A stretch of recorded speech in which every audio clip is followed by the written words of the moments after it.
That's right. You're listening to the podcast for Christians United for God and Country and the United States Prayer Force. I'm Steve D, along with Pastor Vince. On another Saturday, we're here to give you some really good reasons to pray for America. Not that you don't have them, we know you do. What we really want to do is we really want to encourage you to pray for this country. Country's in trouble. Country's in trouble on a lot of counts. You can look at all of the things that are going on. Our moral culture in the United States is deeply deteriorated. Our economy is fumbling and struggling. People are struggling to make ends meet. And there's a whole bunch of other reasons that we talk about it all the time. The southern border, folks just coming into the United States with no checks, no vetting going on. You don't know who's coming in, and they're coming in from countries all over the world. And we know they're not just people who are interested in getting a good job and contributing to our marvelous American culture. There's a lot of people here that hate America, a lot of people coming in that hate this country. And that's what we want you to do. We want you to pray for America. The Christians United organization here, we have 7 prayer points. We use them regularly. Pastor Vince and I get together. We pray every week for these 7 items, and there's so much more to pray about. And we'd love to send you a copy of this. Just look at the bottom of your screen. If you have a screen, ChristiansUnited50@gmail.com. If you're listening on the radio, ChristiansUnited50@gmail.com. Send us a message. Let us know what you think about things that are going on in this country, and let us know that you're praying, because that's really the most important part of things that we can offer. It's the most powerful tool we have to help this country. Pastor, yesterday I went to Yankee Stadium with my son and grandson, and we had a great time. It was a huge crowd. Yankees faced off against the Toronto Blue Jays, and it was a good game. The Yankees lost, but it's sports. You're not going to win them all. You know how that goes. Mm-hmm. But the interesting thing that really hit me, because I haven't been to a Yankee game in Yankee Stadium for a very long time, was just how American and just how patriotic it is.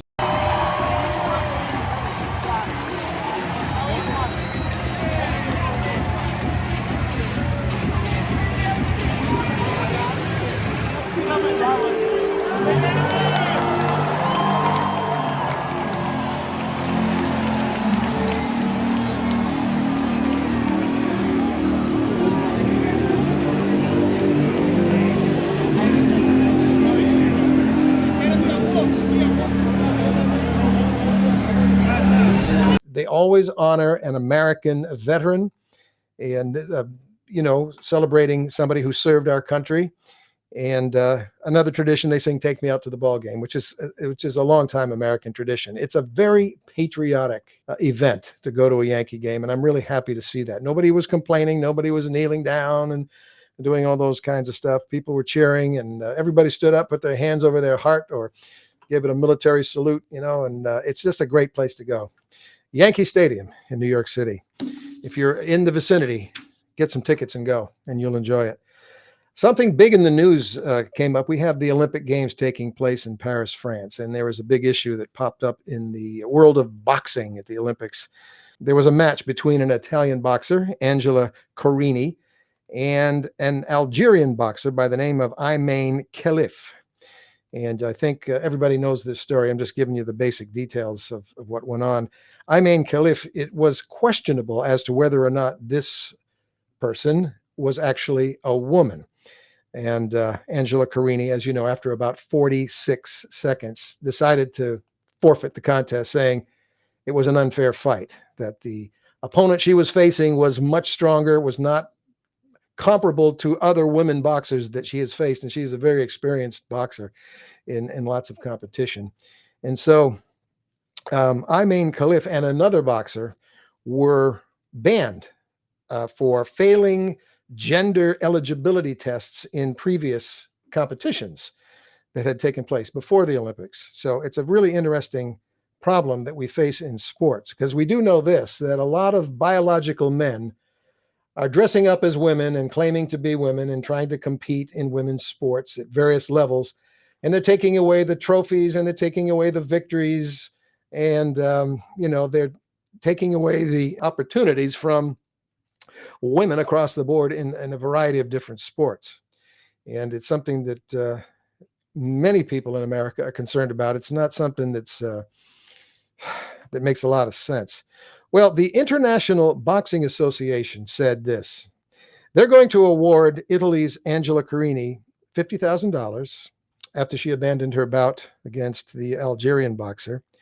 The abrupt conclusion of the fight ended after 46 seconds into the bout, in which Carini ended on her knees and in tears because she had dreamed of competing in the Olympics. She was trying to win a gold medal for her dad, who had passed away, and also her coach, who recently passed away.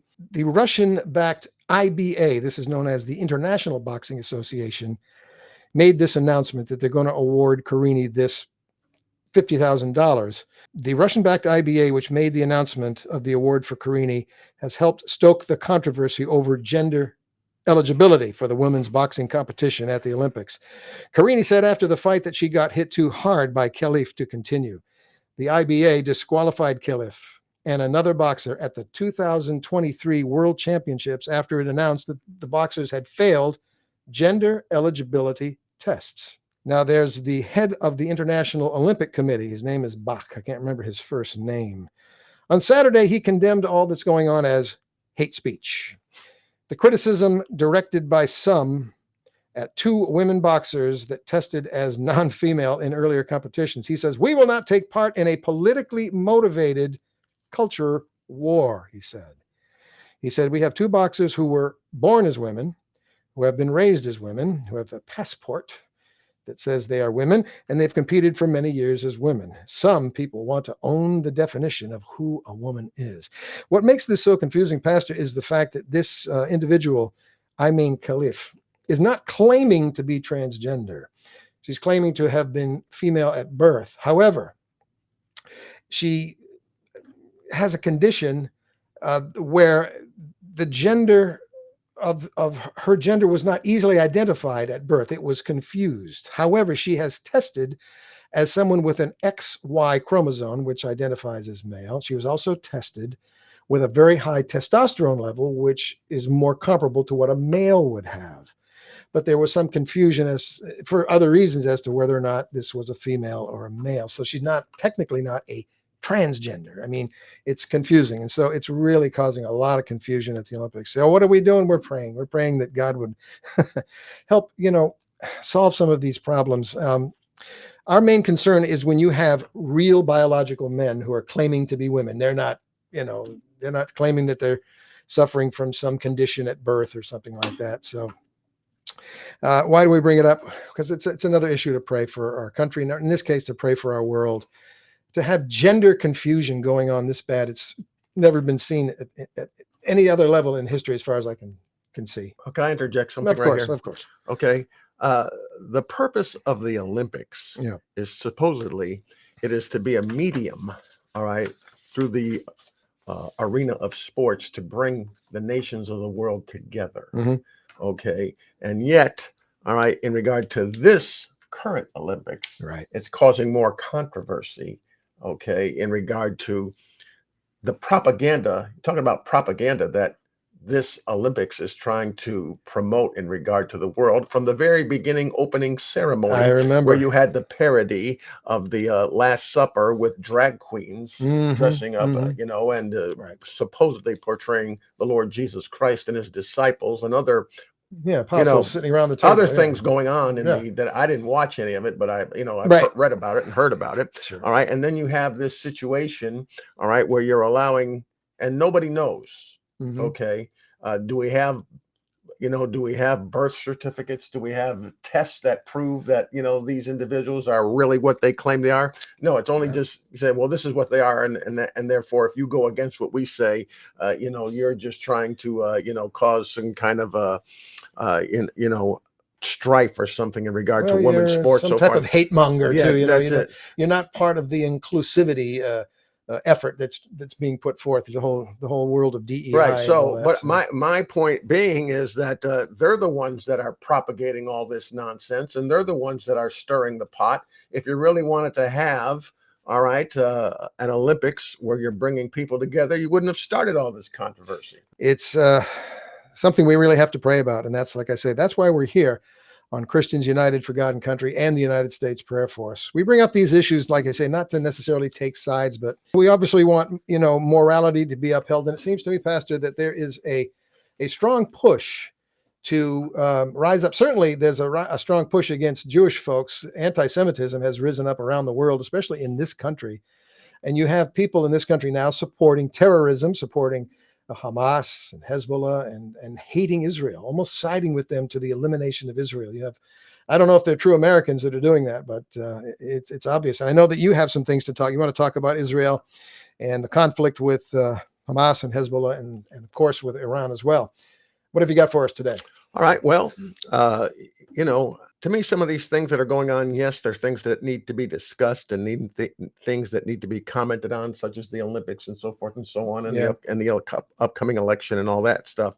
But really, as Christians, our focus should be on what's going on in the Middle East in regard to Israel, Iran, Hamas, Hezbollah, so forth and so on. And as you've probably heard, on Wednesday, July 31st of this past week, Israel launched a missile attack which killed an individual by the name of Ismail Haniyeh. He is a leader of Hamas. He was killed in Tehran, Iran, as he was there for the inauguration ceremony of their newly elected president, a man by the name of Masoud, if I can say his last name right, Pezeshkian. But anyways, after he was killed by a rocket attack, as we said, and this was planned by Israel because he was a leader of Hamas in regard to their October 7th, invasion of Israel and all the killings that took place on that day. And after his death, Iran issued a statement regarding Haniyeh's death. Mm-hmm. And here's what they said: the warmongering and terrorist Zionist regime will receive harsh punishment in the suitable time, place, and capacity. And you see, that's the thing about liberals, and that's the thing about progressives, and that's the thing about these, these terrorist countries and organizations. They call other people what they are. Mm-hmm. Israel on October the 6th was just trying to exist as a nation and take care of itself in regard to its own borders. October the 7th, Hamas invades them and kills 1,200 Israelis, raping, killing children, so forth and so on. And Israel's the warmonger. Right. Israel's the terrorist country. They're the oppressor. Yes. But anyways, in regard to this individual who was killed, this Hamas terrorist, Haniyeh, he has been anti-Israel, anti-American, and he's been a terrorist all his life. And an interesting thing to note about him is this: at the time of his death, this past week on Wednesday, his net worth, they are saying is $4 billion. Mm-hmm. Who's going to get that money now? Not $4 million. No, billion. $4 with a B. billion Yes. dollars with a B. Yes. All right. And so where does a man who has basically been a terrorist all his life, how does he get $4 billion? He wasn't investing in the stock market, so forth and so on. But there's just some estimations about where this man's money was coming from. He was getting in, I know this is a big difference in regard to differential here, but he was getting anywhere from 120 million to 480 million, which was being paid to him annually. Wow. All right, through the governments of Iran and Qatar. And you know where Iran is getting its money? Yeah, we're funding it. Through the. I'm sorry to laugh. I mean, it's frighteningly. And also, you hear some things, and we've talked about it here on our podcast. You have this United Nations, this relief agency, UNRWA, which stands for the United Nations Relief and Work Agency. All right. And you got all these millions of dollars, which are supposedly going, to places like Gaza to help the people there who are actually suffering and need some assistance and help. All right. But you already have Israel, also giving those people help. But these leaders, of these terrorist organizations like Hamas, they pocket the money. Mm-hmm. And there's no accountability in regard to where these monies are going for. And so here you had a man, who was behind and the instigator of a terrorist attack upon Israel, and he gets killed like he ought to get killed. And he's worth $4 billion at the time of his death, because these people Not only are they wicked, not only are they ungodly, they're thieves. They're thieves. And now here's another story that also took place this past week here. The Biden administration had come to a pretrial agreement with an individual who's been around in the news for a long time, Khalid Sheikh Mohammed. He and two other defendants who they plotted, all right, the 9/11 attacks in America, and the pretrial agreement between the U.S. government and these three, Khalid being, the most well known, was if they would plead guilty, okay, to all the charges and to having been the masterminds behind the deaths of 2,976 Americans, instead of getting the death penalty, all right, they would be able to, not be killed, and they would spend the rest of their lives in a United States federal penitentiary. Taxpayer funded. Yeah, taxpayer funded. We're taking care of these guys for the rest of their lives. All right, because Khalid at one time had said that he wanted to die, and then he changed his mind, and now he wants to live. But anyways, they've been held on Guantanamo Bay in Cuba here since the time of their arrest, and so now they've been for years trying to get this thing to go to trial, and so they finally came up. I don't know who the attorneys were, but you know what? If this doesn't make you mad, all right, you have three men that are responsible for the deaths of 3,000 innocent Americans, and we're going to make a deal with them to let them live for the rest of their lives, all right, in a U.S. federal prison. Give me a break. Yeah. Now, if it was up to me, and I know it's not up to me, but if I could do what I'd like to do, we'd sentence them to death, and I'd sit down with Mr. Khalid and I'd tell him two things. I'd say, Mr. Khalid, two things are going to happen. All right. Number one, you're going to get killed today. And number two, when you die, you're probably going to bust hell wide open.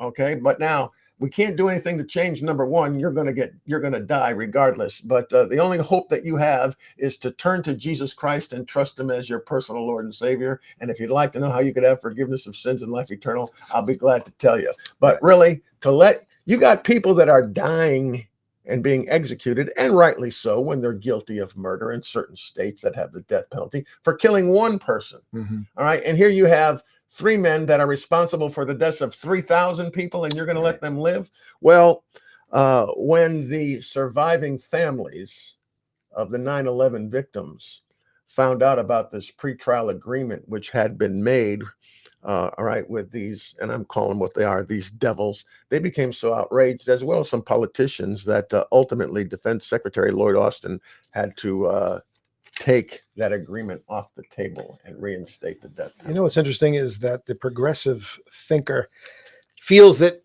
it's cruel and unusual punishment to put a criminal to death, even if they're responsible for the deaths of other people.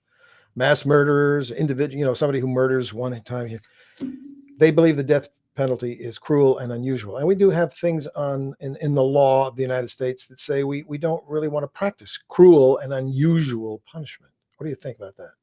I don't think it's okay. I don't think it's cruel, and I don't think it's unusual. The Bible teaches, and it's all the way through the Bible. It's before the law, all right, in the law, and even in New Testament times, that if you take a life, your life ought to be forfeited. Right. All right. Now, you want to give the individual the opportunity to trust Christ as their personal Lord and Savior, then, yes, should do it. Give them that opportunity. Right. But you took a life, you're going to lose your life. Eye for an eye and tooth for a tooth. That's it. Okay. Now, that's another story. And this is all centering around Israel. Here's another thing that, when the news reports supposedly what is going on in the world and so forth and so on, they don't tell you the whole story. But here's another story that the news media is silent about in regard to Hezbollah, this terrorist organization that's located in the country of Lebanon, in South Lebanon, which has been, at times trying to, they've had rocket attacks against the nation of Israel, so forth and so on. Sure. At this present time, Hezbollah has 100,000 missiles, 100,000 pointed at Israel. Mhm. And if you know anything about what's going on with Hezbollah, that's a terrorist organization, as I said, located in South Lebanon. All right. They take their orders from Iran. Mhm. Okay. Not the Lebanese government. One half of the soldiers in the Lebanese army are Shiite Muslims. Okay. Hezbollah are Shiite Muslims. Iran are Shiite Muslims. And so there's no way that the Lebanese Shiite soldiers are going to do anything to stop Hezbollah from attacking Israel. In fact, according to, I believe it's a UN agreement, all right, the Lebanese army is supposed to have been disarming Hezbollah and moving Hezbollah to the northern part of Lebanon, away from the Israeli border. Okay. And they have not been doing that at all. And the Biden administration, in fact, all right, which is trying to play both sides of the fence in regard to being a friend to Israel and also, acquiescing to the, whatever, Iran wants in regard to giving them monies, so forth and so on. All right. They have, they said that, if Iran, because of what's taken place in regard to the, they're taking out that terrorist, they said if Iran attacks Israel, they'll come to the defense of Israel. However, all right, they're not going to do anything to stop the money flow, all right, from Iran to Hamas to Hezbollah to prevent them from carrying out terrorist attacks when they have the opportunity to do so. And the Biden administration is not going to stop them, all right, as far as I said in regard to funding Iran, because they're not concerned about what's right and what's wrong. They're concerned about power, staying in power, and they don't want to offend the Muslim voters in Michigan and the Muslim voters in Minnesota in regard to this upcoming election, in regard to, I know I'm saying Biden, but it's, Kamala Harris, because they don't want to lose those states, all right, in this election and lose their power. Mhm. And so all they are is a bunch of compromisers, all right? And, they'll do anything that they need to do, and they'll allow anything that has to happen in order to keep themselves in power. All right. They'll allow innocent Israelis to get killed. They've allowed innocent Americans to get killed. Mhm. All right. Because of having this open border that you mentioned about a little bit ago. Right. All right. And here's one more thing. Last week on Saturday, July 27th, you had 12 children that were killed in a soccer field in the northern part of Israel, which is known as the Golan Heights. It's on the Syria and Lebanese border, all right, by a terrorist attack by Hezbollah. And you might have heard a little bit about this, but you didn't hear a lot about it. All right, those 12 children that were out in a soccer field playing soccer that were killed by this terrorist attack, they were all Muslim children. Mhm. They weren't, they were Israeli citizens. Yes. All right, because their families are Israeli citizens, but they're all Muslim children. All right, from the town in which they lived is it's called Majda Shams. Majda Shams, if I'm saying that correctly, and that's a Druze Muslim community. And so here's what people don't realize. All right, in Israel, you have 115,000 Druze Muslims living. You have 25,000 Druze Muslims living in the northern part of Israel in the Golan Heights. Mhm. And this town, all right, this was not an Israeli town. This is a Muslim town. Right. And a rocket terrorist attack kills, all right, 12 Muslim children, Mhm. okay, in this community. Hey, listen, that tells you something about Israel. You can be a Muslim and live in Israel and have all the rights of an Israeli citizen and live in peace and freedom there in that country. No one's going to harm you. I don't know about the peace part. Well, I'm not talking about. I know what you mean. I'm talking about Yes. from living in that country Yes. itself. Okay, but you can live in peace amongst everyone who's living in Israel.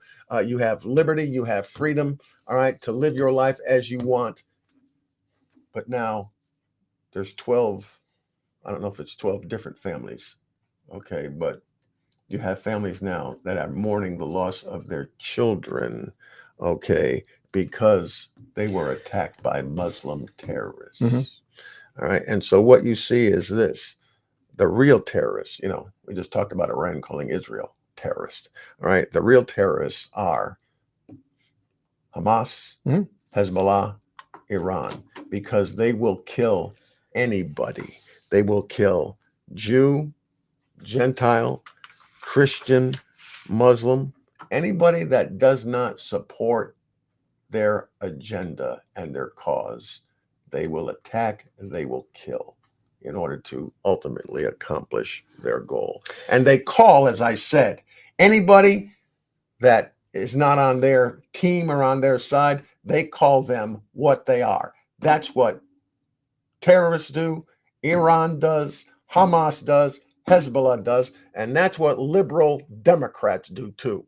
Talk about anti-democracy and all this other nonsense. They're wicked, wicked. Well, you're listening to the podcast for Christians United for God and Country and the United States Prayer Force. Like I said earlier in the broadcast here, we're not trying to come to you as political pundits or anything like that. We making observations of things going on in America and things going on around the world. We're making these observations for one primary reason: to motivate ourselves to pray for America, to pray for the country that was founded on godly principles by several godly men who believed in the Bible and believed in the principles of freedom and liberty. America is a wonderful place, but there's so many people that are against it. You know, they feel that it's an oppressive country, you know, and that it's, it's racially driven to oppress certain groups of people. And, you know, historically, America had some problems with racism. We know that. We know that it went on, and it's nothing to be proud of. But racism has been outlawed, technically. The slaves have been freed in this country. And that's not going on all around the world, but it is going on here in America. You can't have a slave here in America. And so I don't understand why people don't continue to love this country, because it's the best country in the world. And you may disagree with that. You may say it was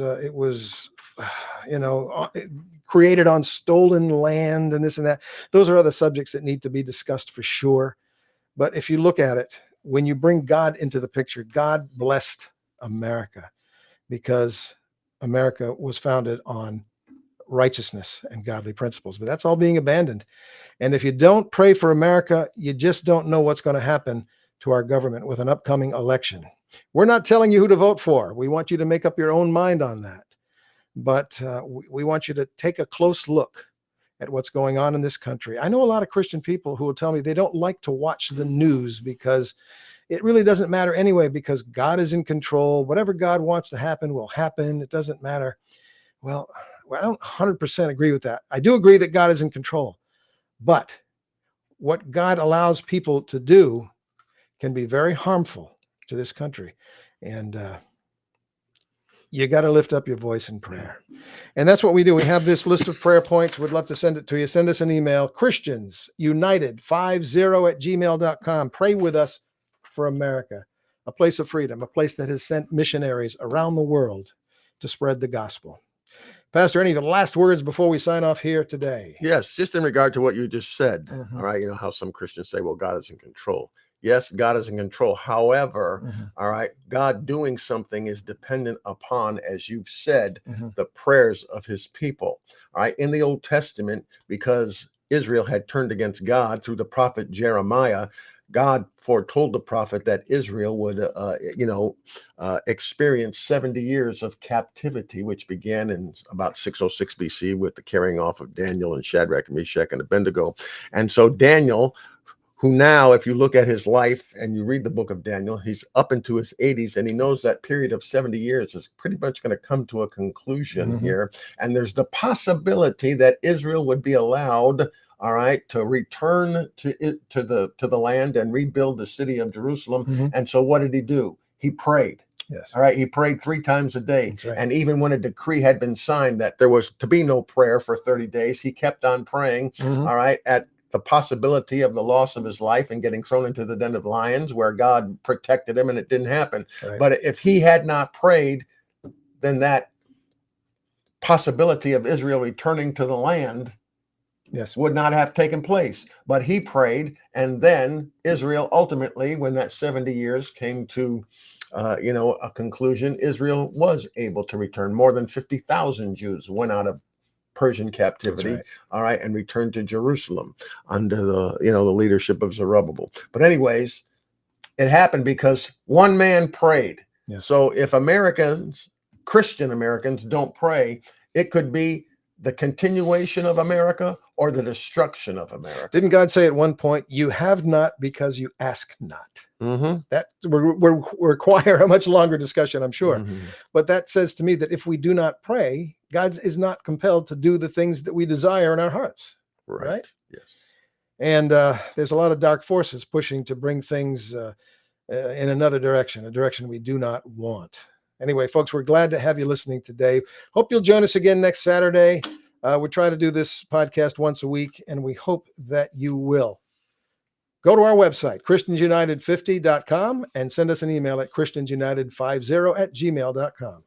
God bless. We'll talk to you again soon.